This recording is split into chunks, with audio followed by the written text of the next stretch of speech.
मुंह पर हिंद और मन में गजवाए हिंद, यही बहस होगी आज। यह सवाल इसलिए खड़ा हो रहा है क्योंकि जब हिंद में जीते हैं, हिंद में मरते हैं, हिंद की कसम खाई जाती है, जब व्हाट्सएप पर बार बार राहत इंदौरी को फॉरवर्ड करके सुनाया जाता है कि जब सभी का खून मिला हुआ है यहां की मिट्टी में, तो फिर कौन जिसके मन में अभी भी गजवाए हिंद जिंदा है? कौन है वो जो दूसरों के दिमाग में भी इसे ट्रांसफर करने में लगा हुआ है? इस्लामी तालीम के सबसे बड़े सेंटर दारुल उलूम देवबंद के एक फतवे में गजवाए हिंद को फिर एक बार हाईलाइट कर दिया गया है। किसी ने उससे पूछा कि इस पर इस्लाम क्या कहता है, तो देवबंद ने एक किताब के हवाले की हदीस का जिक्र करते हुए फतवा जारी किया कि हां, इस्लामी नजरिए से गजवाए हिंद जायज है। इसके बड़े और गंभीर मायने हैं और इसके लिए अपने को कुर्बान कर देना, और जो ऐसा करेगा वो गाजी कहलाएगा। ये दारुल उलूम देवबंद की तरफ से जारी किए गए एक फतवे में कहा गया है और यह फतवा 2015 में दिया गया था, लेकिन देवबंद की वेबसाइट पर यह अब भी मौजूद है। इसी पर संज्ञान लेते हुए राष्ट्रीय बाल संरक्षण आयोग यानी एनसीपीसीआर ने देवबंद के डीएम और एसएसपी को चिट्ठी लिखी है। फतवे को तुरंत हटाने के निर्देश दिए गए हैं और साथ ही देवबंद पर एफआईआर दर्ज करने की सिफारिश भी की गई है। ऐतराज यह है कि भारत में रहकर भारत पर हमला करने और इसलिए इस्लामिक राष्ट्र में बदलने की बात कैसे कही जा सकती है? यह कट्टरता और नफरत को बढ़ाने जैसी कार्रवाई है। मामला पब्लिक डोमेन में आने के बाद इसमें बहुत सारे लोग कूद पड़े हैं और देवबंद निशाने पर है, कटघरे में खड़ा है। उसका एजुकेशनल मॉडल सवालों से घिरा हुआ नजर आ रहा है, लेकिन उसके बचाव में भी कई तर्क दिए जा रहे हैं, दलीलें दी जा रही हैं कि देश में हिंदू राष्ट्र की बात जब हो सकती है तो फिर गजवाए हिंद की बात क्यों नहीं हो सकती है? ये तमाम सवाल खड़े किए जा रहे हैं।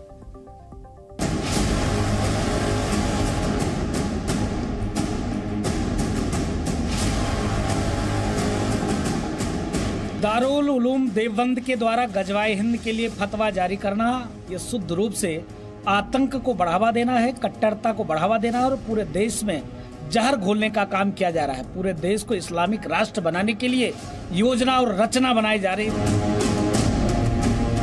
मामला आपको उठाना है, ये तो ईमानदारी से धीरेन्द्र शास्त्री की बात ना कीजिए, जो भारतीय जनता पार्टी ने जो जिन साधुओं को, बाबाओं को लॉन्च किया है, उन्हें आप लेके आइए ना।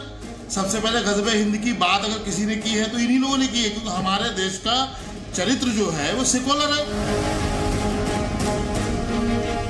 अच्छा, लीगल और इलीगल फतवे क्या होते हैं? कोई अपनी कम्युनिटी को अगर बताना चाहता है ये जायज़ है, ये नाजायज़ है, तो इसमें ये तो हमारी जो है संवैधानिक अधिकार है हमारे ना। समाजवादी पार्टी देश की एकता और अखंडता को कमजोर करने वाले चाहे बयान हो चाहे फतवे हों, उन सब की निंदा करता है। ऐसे बयानों से, ऐसे फतवों से सभी को बचना चाहिए। जिसने इसको पब्लिश किया है या जिसने इसको वैधता दी है, जो आयोग के निर्देश हैं, उन आयोग के निर्देशों के क्रम में इस पर कार्रवाई करनी। तो देखिए, इस मामले को लेकर सियासी बयानबाजी में क्या कुछ कहा जा रहा है वो हमने आपको सुनवाया और जल्दी से मैं आपका परिचय करवा देता हूं। एक खास पैनल मेरे साथ जुड़ चुका है। बीजेपी प्रवक्ता मनीष शुक्ला मेरे साथ हैं, साथ ही दानिश कुरैशी हैं, लीडर हैं एआईएमआईएम के, और साथ ही शाहिद अली हैं, वकील हैं। कानून के पहलू क्या कुछ कहते हैं इस पर भी उनसे बात करेंगे, लेकिन सबसे पहले मैं जानना चाहूंगा दानिश साहब, इस चीज को लेकर दारुल उलूम देवबंद जिसकी एक प्रतिष्ठा है, एक बड़ा जो इस्लामिक सेमिनरी उसे कहा जाता है, उसने आखिर इस चीज को जायज कैसे ठहरा दिया कि गजवाए हिंद जायज हो सकता है? एनसीपीसीआर ने कार्रवाई की है, उनके खिलाफ कार्रवाई करने को कहा गया, एफआईआर दर्ज करने के लिए कहा गया, क्या कुछ कहना है आपका? जी बताइए, क्वेश्चन रिपीट करिए। जी दानिश साहब, मेरा सवाल इसी चीज को लेकर है कि दारुल उलूम देवबंद देश का एक बड़ा इस्लामिक शैक्षणिक संस्थान है, उसे एक इस्लामिक सेमिनरी कहा जाता है। गजवाए हिंद जैसे आइडिया को आखिर वो एंडोर्स कैसे कर सकता है? फतवा उसकी वेबसाइट पर अवेलेबल है और अब एनसीपीसीआर ने कार्रवाई करने को कहा है, एफआईआर दर्ज करने को कहा है, आप इसे सही मानते हैं? देखिए प्रणव जी, मैं तो इतना ही कहूंगा कि देश की जंग आजादी में जिस तरह से मुसलसल टीपू सुल्तान से लेकर के आखिरी देश का आखिरी सिपाही जिन्होंने अंग्रेजों के सामने मुखालिफत की और जबरदस्त लड़ाई की, आप देखकर हैरान हो जाएंगे, चौंक जाएंगे कि आज भी अगर पूरे भारत की बात की जाए तो पाकिस्तान के मुकाबले ज्यादा यहाँ पे मुसलमान मौजूद है, ज्यादा शिद्दत से, ज्यादा ताकत से, हर चीज से वो है। अब आप सोचिए कि जब भारत को तकसीम किया जा रहा था, उस वक्त भी देश के मुसलमानों ने ये नहीं किया कि भाई हम यहां से चले जाएं, हम अपनी सरजमीन छोड़ के नहीं जा सकते थे। जी मुझे लगता है कोई तकनीकी खामी आ गई है इस पूरे मामले को लेकर। लेकिन मनीष शुक्ला, मैं आपका भी रुख कर लेता हूं। सबसे पहले इस पूरे मामले के अंदर एनसीपीसीआर ने जो कदम उठाया है, एफआईआर दर्ज करने के लिए कहा है, एक फतवा था, उस फतवे को लेकर एनसीपीसीआर ने जिस तरीके की सक्रियता दिखाई है, आपकी टिप्पणी? देखिए, अल-नासा नाम की किताब का जिक्र करके दारुल उलूम देवबंद ने 2015 में एक फतवा जारी किया कि इस किताब में लिखा गया था कि गजवाए हिंद करना है और भारत पर हमला करना है। भारत पर हमला करना, ये शब्द आते ही अगर किसी भारतीय के रंगोटे नहीं खड़े हो जाते हैं और उसके अंदर उसका प्रतिकार करने के बजाय उसको अगर सही करने की या उसे सही बात कहने का फतवा जारी कोई भी व्यक्ति या संस्था करता है, तो निश्चित रूप से ये इससे ज्यादा निंदनीय और कोई विषय हो ही नहीं सकता है। और राष्ट्रीय बाल अधिकार संरक्षण आयोग ने जो कप्तान और डीएम को पत्र लिखा है, उत्तर प्रदेश में भारतीय जनता पार्टी की सरकार, योगी आदित्यनाथ की सरकार में कानून और संविधान का राज चलेगा, शरीयत नहीं चलेगी। और निश्चित रूप से कानून के दायरे में अगर ये सब चीजें आएंगी, अगर कानून की बात कर रहे हैं, शाहिद अली साहब भी हमारे साथ कार्रवाई सुनिश्चित की जाएगी। पास में इसका कानूनी पहलू जरा समझ लेते हैं कि एनसीपीसीआर ने आखिर क्यों कार्रवाई की है। शाहिद साहब जरा बताइएगा कि इसके अंदर कानूनी पहलू क्या कहता है, क्योंकि section 75 of juvenile justice act, इसका हवाला दिया गया है एनसीपीसीआर के इस नोटिस के अंदर। ये देखिए, जो भी बच्चे हैं जिनकी अभी माइनॉरिटी की एज है, उनको कोई भी चीज ऐसी नहीं पढ़ानी चाहिए कि उनका दिमाग किसी भी तरह से पॉल्यूट हो। कानून है, कानून की तो बात ठीक है, लेकिन अब ये वाली चीज है इसमें कि जो लोग पढ़ा रहे हैं उसकी ऑथेंटिसिटी क्या है, उसकी ऑथेंटिसिटी क्या है, क्या वो पॉल्यूट कर रहा है बच्चों के दिमाग को? दारुल उलूम से जिसमें कहा ये जा रहा है कि साहब वहां पर इस चीज को पढ़ाया जा रहा है, उससे अब तक आजादी के बाद से लेकर के आज तक हजारों बच्चे निकले हैं और जो देश में खिदमत अपनी दे रहे हैं, देश में खिदमत पेश कर रहे हैं और देश की तरक्की के लिए शाना बशाना लड़ रहे हैं, रात दिन लड़ रहे हैं, पूरी मेहनत कर रही है। जब देश आजाद हुआ था तब उन्होंने अपना खून बहाया, देश की आजादी के लिए बहाया। नहीं, इससे आज भी देश नहीं कर रहे। साहब, मेरा सवाल बिल्कुल तकनीकी है, मेरा सवाल आपका जो सवाल है उसका मैं जवाब दे रहा हूँ सर। जी जी बिल्कुल। अगर उस फतवे में या इस चीज में कोई भी ऐसी चीज होती, देखिए सरकार को चाहिए कोई भी ऐसी विघटनकारी ताकतें हैं, जो विघटनकारी बातें करते हैं। पहली बात तो गजवा सवाल के ऊपर भी दुनिया के कई इस्लामिक क्या है, मेरी समझ में आज तक जी प्रणम भाई, मेरी समझ में आज तक गजवा हिंद नहीं आया। गजवा हिंद क्या है? देखिए, ये एक फैक्ट है कि 700 ईस्वी में मोहम्मद बिन कासिम हिंदुस्तान आए, उन्होंने गजबा किया, उन्होंने लड़ाई करी। तो ये उस चीज के लिए बात कर रहे हैं, ये आज के लिए बात कर रहे हैं, जो अतीत की बात है उसकी बात कर रहे हैं। बिल्कुल, बहुत अच्छी बात कही आपने कि आप जैसे आलिम आदमी को अभी तक ये समझ में नहीं आया कि गजवा हिंद का आइडिया क्या है, क्यों इसका इस्तेमाल बार बार किया जाता है, तो फिर दारुल उलूम देवबंद ने आखिर एंडोर्स क्यों कर दिया फतवे के अंदर, उसने क्यों कह दिया कि ये जायज है? ये वही मैं आपको अर्ज कर रहा हूं कि जिस चीज के करिकुलम में होने के बावजूद भी बच्चों ने, जितने भी वहां से फारिग हुए हैं, उन सब ने देश की एकता के लिए काम किया, अखंडता के लिए काम किया, प्रोग्रेस के लिए काम किया। तो ये जो चीज है, इस चीज को आप किस कॉन्टेक्स्ट में देख रहे हैं, ये वाली बात है। वो पढ़ा क्या रहे हैं? वो सन 1700 की बात बता रहे हैं, सन 700 की बात बता रहे हैं, या आज की बात बता रहे हैं? साहब, जल्दी से छोटा सा सवाल, आपको लगता है कि ऐसी चीज से देवबंद को बचना चाहिए था और इसे तत्काल हटा लिया जाना चाहिए? कोई भी ऐसी चीज जो विघटनकारी हो, वो चाहे कोई से स्वामी जी बोलते हो या कोई से मुल्ला जी बोलते हो, हम उसके खिलाफ वो नहीं होनी चाहिए। बिल्कुल, जल्दी से दानिश साहब, के लिए खून बहाया गया है। आप शाहिद साहब से सहमत हैं, आप उनसे एग्री करते हैं, इस तरह की चीज को जो देश के तोड़ने वाली हो सकती है उससे बचना चाहिए दारुल उलूम देवबंद को भी, और इसको तत्काल हटा दिया जाना चाहिए? तोड़ने वाली है, अगर तोड़ने वाली है तो बिल्कुल नहीं होना चाहिए, लेकिन अगर वो किसी मैं दानिश साहब की भी टिप्पणी ले लेता हूं। शाहिद साहब, मैं लौटूंगा आपके पास। बिल्कुल, जल्दी से जवाब आपका दानिश साहब। हटा लिया जाना चाहिए इसको, नहीं किया जाना चाहिए था, गलत किया दारुल उलूम देवबंद ने इसको एंडोर्स करके? बात इसकी एंडोर्समेंट की नहीं है। जो तरीके से आप पेश कर रहे हैं, या भारतीय जनता पार्टी या उसकी भगिनी संस्थाएं पेश करती हैं, इनके पास देखो सुबह से लेकर शाम तक कोई काम नहीं है। दरअसल देश के विकास के लिए जो काम करना चाहिए उसके बजाय बीजेपी का जवाब बीजेपी देगी। मेरा तो सीधा सा सवाल है, मैं मीडिया के नाते पूछ रहा हूं, देश की एक संवैधानिक संस्था ने कार्रवाई की है, दारुल उलूम देवबंद पर सवाल उठ रहे हैं कि उसने ऐसी चीज, जैसे अभी शाहिद साहब को आपने सुना, वो कह रहे हैं कि मुझे खुद समझ में नहीं आया 17वीं शताब्दी का एक पुराना आइडिया जो है वो क्यों लेके आया गया। तो इसको आप मानते हैं कि इस चीज से बचना चाहिए, हटा लिया जाना चाहिए था, और गलत किया दारुल उलूम देवबंद ने? कह रहा हूं कि जो हिस्ट्री में जो हुआ है वो बताने की कोशिश की है, तो उसको आप किस तरीके से लेंगे ये बताइए मुझे। नहीं, सवाल ये पूछा गया था 2015 में, सवाल पूछा गया था कि क्या दारुल उलूम देवबंद से कि क्या गजवाए हिंद वाजिब है, तो उसे वैलिडेट करते हैं। उन्होंने वैलिडेट करते हुए कहा हाँ, उन्होंने हदीस का जिक्र किया कि ये इस आधार के ऊपर ये वैलिडेटेड है। मैं ये कह रहा हूं कि ये चीज गलत है, और क्या आप मानते हैं, जब शाहिद साहब भी जैसा कह रहे हैं कि ये पुरानी चीज है, इसका कोई संदर्भ नहीं है, इसे हटा लिया जाना चाहिए?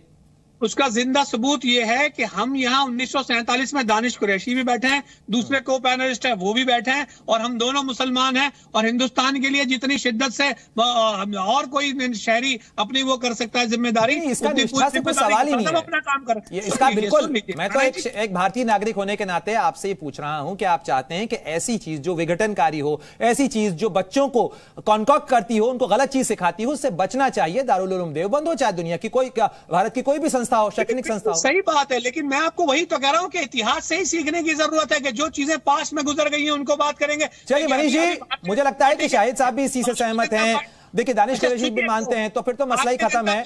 जो पढ़े लिखे समझदार लोग हैं वो इससे साल पहले यहाँ ये इनका वो उनका मंदिर था, 700 साल पहले वहाँ उनका मंदिर था। नहीं देखिए प्रणय जी, अरे भाई इनको कहिए शोर मत मचाइए, शोर मत मचाइए। पहले तो मैं ये मेरी अपेक्षा ये लीजिए भाई, मनीष जी को भी सुन लीजिए। हाँ मनीष जी बताइए। शोर मत मचाइए दानिश जी। पहली अपेक्षा तो ये है कि दोनों लोग को एक स्वर में कहना चाहिए कि दारुल उलूम देवबंद ने गलत किया है, इसे तत्काल वापस लेना चाहिए, हटाना चाहिए। दोनों लोगों ने इस पर अभी कोई सहमत नहीं व्यक्त की है, लेकिन उत्तर प्रदेश में योगी आदित्यनाथ जी की सरकार में अगर ये कानून के दायरे में आएगा तो निश्चित रूप से कठोर कार्रवाई सुनिश्चित की जाएगी। 2015 में जरूर उत्तर प्रदेश का माहौल ऐसा था कि आतंकियों को छोड़ा जाता था, तमाम तुष्टीकरण की कवायद की जाती थी, और ये गजवाए हिंद कोई इतिहास की बात नहीं है। जो किताब है, जिस किताब का जिक्र किया गया है, उसमें ये तब तक चलाने की बात है जब तक पूरी तरीके से हिंदुस्तान को का पूरा जो आबादी है, जब तक उस धर्म को पालन नहीं करने लगती है, तब तक उसको चलाने की बात की जाती है। जो इसका गजवाए हिंद का जो कॉन्सेप्ट है, जो मैं जानता हूं, और ये जो दोनों लोग बैठे हैं आपके चैनल पे, ये दोनों लोग इस विषय को नहीं जानते, ऐसा मैं मान नहीं सकता। अपने आप में जानिए शुक्ला जी, हमारे से इतनी सी बात है, आपने अभी खुद कहा अगर वो कानून के दायरे में आता है, हम भी ये बात कह रहे हैं कि अगर कोई विघटनकारी बात करते हैं, हम उसकी मजम्मत करते हैं। परिभाषा नहीं जानते आप लोग, आप अगर मगर यदि ये क्या बात है, आपको एक बात में कहिए ना कि ये दारुल उलूम देवबंद सबसे पहले तो मनीष जी के इस आरोप का आप जवाब दे दीजिए, मैं आपको मौका दे रहा हूं। शाहिद जी सुनिए, मनीष जी ने कहा कि आपने दोनों ने एक सुर में ये नहीं कहा कि ये गलत है तो इसे तत्काल हटा लिया जाना चाहिए, देवबंद को इससे बचना चाहिए था और इसे हटा देना चाहिए। आपने, मुझे जहां तक याद है, आपने कहा कि इसी का कोई चीज विघटनकारी तो उसको हटा लिया जाना चाहिए। आप उसी को दोहरा दीजिए शाहिद जी और दानिश जी। मैंने आपको बिल्कुल, ये देखिए मेरी बात को जरा सुन लीजिए। गजवाए हिंद जो इससे अल्फाजों से निकल के आता है, निकल के आता है हिंद पर हमला। हिंद पर हमला 700 ईस्वी में हो गया, बिल्कुल जितना कुछ होना था हो गया। हिस्ट्री की बात है, वो हिस्ट्री जाने। अभी शुक्ला जी ने एक बात कही, मैं शुक्ला जी का अल्फाज ही बोल रहा हूं कि अगर उसमें कुछ भी चीज ऐसी पाई जाएगी जो कानून के खिलाफ है तो कार्रवाई होगी। मैं भी कहता हूं अगर कोई भी चीज ऐसी पाई जाए कि विघटनकारी हो, कानून के खिलाफ हो, गजवाए हिंद का मतलब मुझे नहीं लगता कि आप लोग को नहीं पता है। गजवाए हिंद का मतलब है कि हिंदुस्तान पर हमला, और तब तक हमला जब तक सभी लोग इस्लाम को मान न ले, और इसको लेके विश्व में अलग अलग देशों में लगातार विरोध होते रहे हैं। हिंद पता क्या है, इसको हिंदू राष्ट्र कर देंगे, ये गजवाए हिंद है। सेकुलर कंट्री को हिंदू राष्ट्र कर देंगे, ये गजवाए हिंद है। अच्छा, भारत पर हमला करके, भारत पर हमला करके किसने कहा आज तक? किसने कहा आज तक? ये जो आप डिबेट कर रहे हैं, डाइल्यूट कर रहे हैं, ये जो डाइल्यूट कर रहे हैं, इसी पे मेरी आपत्ति थी प्रणय जी। इसी पर आपत्ति मेरी बिल्कुल साफ बात है। एक सुन ये नहीं कह पा रहे कि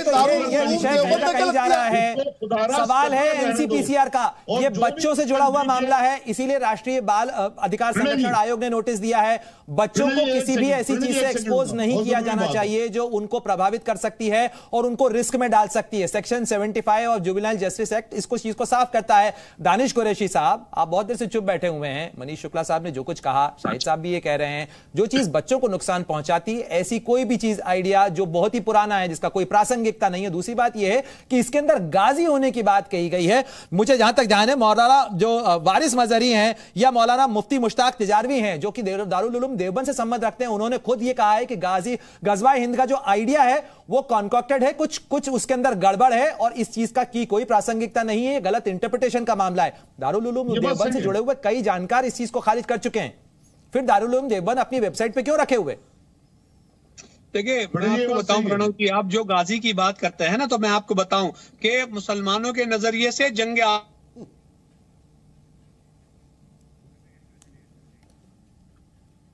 मुझे लगता है कि तकनीकी खामी के कारण दानिश साहब से संपर्क टूट जा रहा है बार बार। लेकिन शाहिद साहब हुआ है जी, प्रणीत जी मेरे नाम के पीछे गाजी लगा हुआ है, मेरी ब्रादर गाजी है, तो मुझे बंद कर देंगे। तो गाजी उस कॉन्टेक्स्ट में मत देखिए किस कॉन्टेक्स्ट की बात हो रही है। अरे सवाल यहाँ पे गजवाए हिंद का है, गजवाए हिंद का जो परिभाषा दी जा रही है, जो जस्टिफाई किया गया है, नोटिस आप वो भी देखा होगा आपने, जो एनसीपीसीआर का नोटिस होगा और साथ ही दारुल उलूम देवबंद ने जो कुछ कहा है। इस्लाम में कोई ऐसी चीज है नहीं, वैसे आपको बता देता हूँ, इसलिए मैंने कहा मुझे भी नहीं पता क्या है ये। बिल्कुल दानिश साहब, आप भी मानते हैं कि अन इस्लामिक है, गलत इंटरप्रिटेशन है, दारुल उलूम देवबंद को इसको हटाना चाहिए, बचना चाहिए ऐसी चीजों को जारी करने से? सीधा जवाब। जंग आजादी में जितने भी लोग मौजूद थे जिनको भारत रत्न या नमाज से संवारा गया, वो तमाम लोग गाजी हैं हमारी नजर में। समझिए आप, देश के लिए जिन लोगों ने भी लड़ाई लड़ी और लड़ाई लड़के जिंदा रहे वो गाजी हैं। जो लोग शहीद हो गए उनके पास शहादत का मर्तबा है। तो अब मुझे ये बता दीजिए कि गाजी होना मतलब आपके लिए क्या प्रॉब्लमेटिक है भाई? नहीं, आप प्रॉब्लम, मनीष जी जल्दी से जवाब, मेरे पास वक्त की थोड़ी सी कमी है। जी, मैं एक एग्जाम्पल देता हूं कि बिहार के फुलवारी शरीफ और मोतिहारी में पीएफआई के लोग जब गिरफ्तार हुए तो एनआईए ने जो मौके से दस्तावेज प्राप्त किए थे उसमें सब में लिखा था कि गजवाए हिंद के मिशन पर काम करना है। देखिए, ये कॉन्सेप्ट है। आप देखते होंगे कि कश्मीर में तमाम गाजी 1, गाजी 2 इस तरह से आतंकी पकड़े गए, मारे गए या गिरफ्तार किए गए।